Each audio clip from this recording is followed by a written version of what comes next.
ನಮಸ್ತೆ. 29/8/2024 ಗುರುವಾರದ ದಿನ ಕೃಷ್ಣ ಪಕ್ಷ. ಏಕಾದಶಿ ತಿಥಿ ಇದೆ ರಾತ್ರಿವರೆಗೂ. 1:37:42 ಆ ನಂತರ ಬರೋದು ದ್ವಾದಶಿ.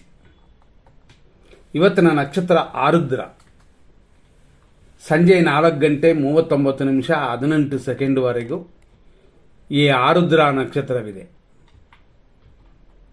ಆ ನಂತರ ಪುನರ್ವಸು ನಕ್ಷತ್ರ.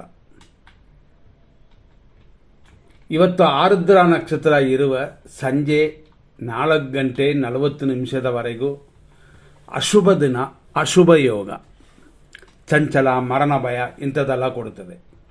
ಮರಣ ಭಯ ಅಂದರೆ ಮರಣ ಅಂತ ಮಾತ್ರ ಅಲ್ಲ, ಅಶುಭ ದಿನ ಅಂತ ಅರ್ಥಕ್ಕೆ. ಎಮರ್ಜೆನ್ಸಿ ವಿಷಯಗಳಿಗೆ ಮಾತ್ರ ಆ ಟೈಮ್ ಒಳಗಡೆ ಹೋಗ್ಬೋದು, ಇಲ್ಲಾಂದರೆ ಸಂಜೆ ಮೇಲೆ ಇಟ್ಕೊಳ್ಳಿ. ಡಾಕ್ಟರ್, ಕೋರ್ಟ್ ಕೇಸ್ಗಳು ಈ ಮುಂತಾದ ವಿಷಯಗಳಿಗೆ ಬೆಳಗ್ಗೆಯಿಂದ ಸಂಜೆಯವರೆಗೂ ಮಾಡೋಕ್ಕೆ ಎಮರ್ಜೆನ್ಸಿಗೆ ಅದರಲ್ಲೂ ನಾವು ಕೊಟ್ಟಿರ್ತೀವಿ ಒಳ್ಳೆಯ ಟೈಮ್, ಅದನ್ನು ಉಪಯೋಗಿಸ್ಕೊಳ್ಳಿ. ಅಡ್ಡಿನೇ ಇಲ್ಲ ಅಂತಂದರೆ ಸಾಯಂಕಾಲದ ಮೇಲೆ ಅಂದರೆ 4:40 ನಿಮಗೆ ಶುಭವಾಗಿದೆ. ಇವತ್ತಿನ ಸೂರ್ಯೋದಯ 6:08. ಇವತ್ತಿನ ದಿನ ಪ್ರಕಾರ 2 ನಕ್ಷತ್ರವಿದೆ.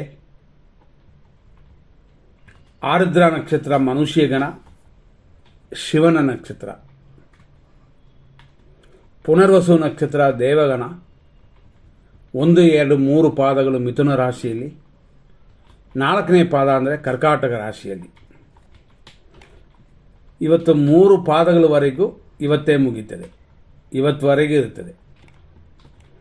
ಹಂಗಾಗಿ ನಕ್ಷತ್ರ ಪಾದಗಳನ್ನ ನೋಡೋಕೆ ಹೋದರೆ 6:08 10:25 ಆರುದ್ರ ನಕ್ಷತ್ರ 3ನೇ ಪಾದ. 10:25 ಮೇಲೆ ಸಂಜೆ 4:39 ಆರುದ್ರ ನಕ್ಷತ್ರ 4ನೇ ಪಾದ. ಇಷ್ಟಕ್ಕೆ ಆರುದ್ರ ನಕ್ಷತ್ರವೇ ಮುಗೀತದೆ. ಇಲ್ಲಿಂದ ಪುನರ್ವಸು ನಕ್ಷತ್ರ ಪ್ರಾರಂಭ. ಇದೆಲ್ಲವೂ ಮಿಥುನ ರಾಶಿನಿ. ಸಂಜೆ 4:39 ಮೇಲೆ ರಾತ್ರಿ 10:56 ಪುನರ್ವಸು ನಕ್ಷತ್ರ 1ನೇ ಪಾದ. ಆ ನಂತರ ಬೆಳಗಿನ ಜಾವ 5:14 ಪುನರ್ವಸು ನಕ್ಷತ್ರ 2ನೇ ಪಾದ.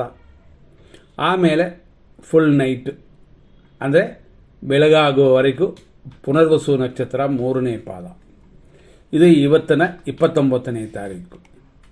ಇದೇ ಪುನರ್ವಸು ನಕ್ಷತ್ರ ನಾಳೆ ಶುಕ್ರವಾರ ಅಂದರೆ 30ನೇ ತಾರೀಕಿಗೆ ಪುನರ್ವಸು ನಕ್ಷತ್ರ ಸಂಜೆ 5:55:31 ಅಂದರೆ ನಾಳೆ ಅಂತ.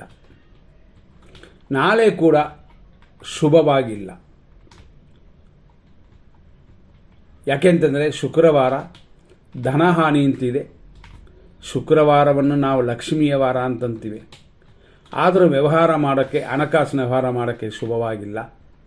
ಪುನರ್ವಸು ನಕ್ಷತ್ರ ಮುಗಿದ ನಂತರ ಕೂಡ ಪುಷ್ಯ ನಕ್ಷತ್ರ ಶುಭವಾಗಿಲ್ಲ. ಎಚ್ಚರ. ಎಮರ್ಜೆನ್ಸಿಗೆ ಮಾತ್ರ ಕಾರ್ಯಗಳು ನಾವು ಕೊಡುವ ಒಳ್ಳೆಯ ಟೈಮ್ನ ಉಪಯೋಗಿಸ್ಕೊಳ್ಳಿ. ಇಲ್ಲ ಅಂತಂದರೆ ನಾಳೆ ಶುಭಕರವಾಗಿಲ್ಲ. ನೋಡ್ಕೊಳ್ಳಿ. ಪದೇ ಪದೇ ನಾವು ಹೇಳ್ತೀವಿ. ಇವತ್ತು ನಾವು ಹೇಳಿದಂತೆ ಸಂಜೆ 4:40 ಅಶುಭವಾಗಿದೆ, ಆಮೇಲೆ ಶುಭಕರವಾಗಿದೆ. ಇವತ್ತು 100% ಒಳ್ಳೆಯದು, 100% ಕೆಟ್ಟದು ಅಂತ ಹೇಳುವೆ. ಶುಭ ಅಶುಭಗಳನ್ನು ನೋಡ್ಕೊಳ್ಳೋಣ. ಇದರಲ್ಲಿ 100% ಕೆಟ್ಟೋದ ಸಮಯಗಳು ಹಂಗೆ ಅಂತಂದರೆ, ಫಸ್ಟ್ ವೃಶ್ಚಿಕ ರಾಶಿಗೆ 6:08 ಇವತ್ತು ಚಂದ್ರಾಷ್ಟಮವಿದೆ. ಅಂದರೆ ಚಂದ್ರಾಷ್ಟಮ ಅನ್ನೋದು ಅಷ್ಟಮ ರಾಶಿ ಅಂತ, ಅಂದರೆ ಶುಭವಲ್ಲ ಅಂತ. ಇವತ್ತು ಬೆಳಗ್ಗೆ 6:08 6:59 ನಕ್ಷತ್ರ ವಿಷಘಟಿಕಾ ಕಾಲ. ಇದು ಪ್ರತಿಯೊಬ್ಬರಿಗೂ ದೋಷ.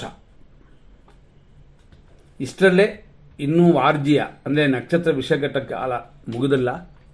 ಅಷ್ಟರಲ್ಲೇ ಯಮಕಂಡ ಕಾಲವೂ ಬರುತ್ತದೆ 6:08 7:41. ಹಂಗಾಗಿ ಬೆಳಗ್ಗೆ ಬರುವ ಈ ಸಮಯ ಖಂಡಿತವಾಗಿ ಅಶುಭ ಸಮಯ. ಇದರಲ್ಲಿ ಯಾವುದನ್ನು ಪ್ರಾರಂಭ ಮಾಡಬೇಡಿ. 10:16 11:06 ದುರ್ಮುಹೂರ್ತವಿದೆ. ಮಧ್ಯಾಹ್ನ 1:44 3:51 ಮಧ್ಯಾಹ್ನದವರೆಗೂ ಮೃತ್ಯು ಪಂಚಕ.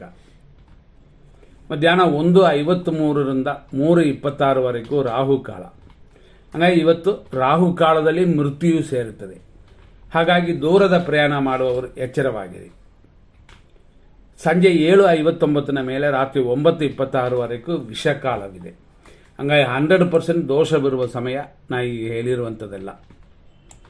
ಅದೇ ಸಮಯದಲ್ಲಿ 100% ಪರವಾಗಿಲ್ಲ ಒಳ್ಳೆಯ ಟೈಮು ಅಂತ ನಾವು ಸೆಲೆಕ್ಟ್ ಮಾಡುವಂಥದ್ದು ಬೆಳಿಗ್ಗೆ 7:43ರಿಂದ 10:14, 11 ಗಂಟೆ 8 ನಿಮಿಷದಿಂದ ಮಧ್ಯಾಹ್ನ 1:42, ಮಧ್ಯಾಹ್ನ 3:53ರಿಂದ ಸಂಜೆ 7:57, ರಾತ್ರಿ 9:28ರಿಂದ ಫುಲ್ ನೈಟ್ ಶುಭವಾಗಿದೆ.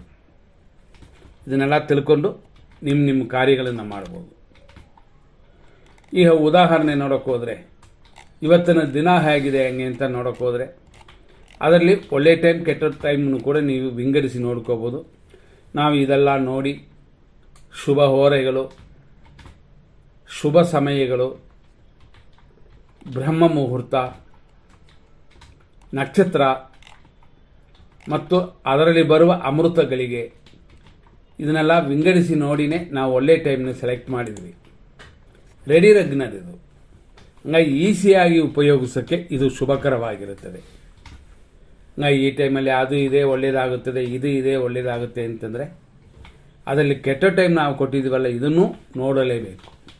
ಆದ್ದರಿಂದ ನಾವು ಕೊಟ್ಟಿರೋ ಟೈಮ್ನ ನೀವು ಧೈರ್ಯವಾಗಿ ಫಾಲೋ ಮಾಡ್ಬೋದು. ಇವತ್ತಿನ ದಿನ ಪ್ರಕಾರ ಇಷ್ಟು ವಿಷಯಗಳನ್ನ ನಾವು ನೋಡಿದ್ವಿ.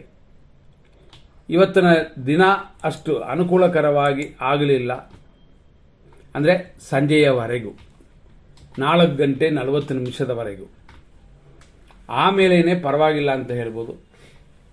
ಆದ್ದರಿಂದಾಗಿ ಇವತ್ತು ತಾರಾಬಲ ಚಂದ್ರಬಲ ನೋಡುವಂತಿಲ್ಲ. ಯಾಕೆಂತಂದರೆ ಸಂಜೆಯವರೆಗೂ ಶುಭವಾಗಿಲ್ವಲ್ಲ, ಯಾವುದನ್ನು ಪ್ರಾರಂಭ ಮಾಡೋಕ್ಕಾಗಲ್ವಲ್ಲ. ಇದನ್ನು ನಿಮ್ಮ ಮನಸ್ಸಲ್ಲಿ ಇಟ್ಕೊಳ್ಳಿ.